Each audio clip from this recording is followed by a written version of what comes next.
জুলাই অভ্যুত্থানের পর বাংলাদেশ এখন অতীতে যে কোনো সময়ের চেয়ে বেশি শক্তিশালী বলেছেন প্রধান উপদেষ্টা ডক্টর মোহাম্মদ ইউনূস।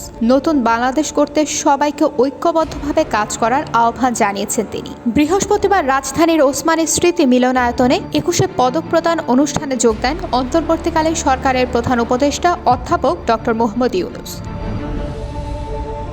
বিভিন্ন ক্ষেত্রে গুরুত্বপূর্ণ অবদানের স্বীকৃতি হিসেবে ১৭ বিশিষ্ট ব্যক্তি ও সাফজয়ী নারী দলকে ২১শে পদক তুলে দেন তিনি।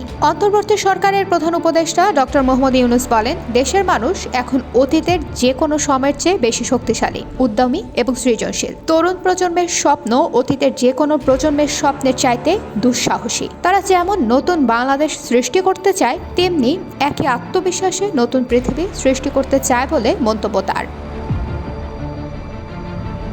ডক্টর ইউনূস বলেন, বাংলাদেশের তরুণ প্রজন্ম নতুন পৃথিবীর সৃষ্টিতে নেতৃত্ব দিতে চায়। সে নেতৃত্ব দেওয়ার জন্য তারা প্রস্তুত। ছেলেরাও প্রস্তুত, মেয়েরাও প্রস্তুত। তারা ঘুণে ধরা আত্মবিনাশী সভ্যতার বন্ধনমুক্ত হয়ে তাদের স্বপ্নের নতুন সভ্যতা গড়তে চায়, যে সভ্যতার মূল লক্ষ্য থাকবে পৃথিবীর সকল সম্পদের উপর প্রতিটি মানুষের সমান অধিকার নিশ্চিত করা, প্রতিটি মানুষের স্বপ্ন দেখার এবং সে স্বপ্ন বাস্তবায়নের সকল সুযোগ নিশ্চিত করা, মানুষের জীবনযাত্রাকে এমনভাবে গড়ে তোলা যেন পৃথিবীর অস্তিত্ব কোনো রকমের বিঘ্নিত না হয় এবং পৃথিবীর উপর বসবাসরত সব প্রাণীর সুস্বাস্থ্য নিয়ে বেঁচে থাকা কোনো ক্রমেই বিঘ্নিত না হয়। মোহাম্মদ ইউনূস বলেন, ৫ আগস্ট ছাত্র শ্রমিক জনতার অভ্যুত্থানের মধ্য দিয়ে সুযোগ এসেছে নতুন এক বাংলাদেশ নির্মাণে। এবারের অমর ২১শে নতুন তাৎপর্য নিয়ে এসেছে। মহান শহীদ দিবস ও আন্তর্জাতিক মাতৃভাষা দিবস উদযাপনের স্মরণীয় দিনে তরুণদের স্বপ্নের বাস্তবায়ন নিশ্চিত হবে বলেও প্রত্যাশা তার।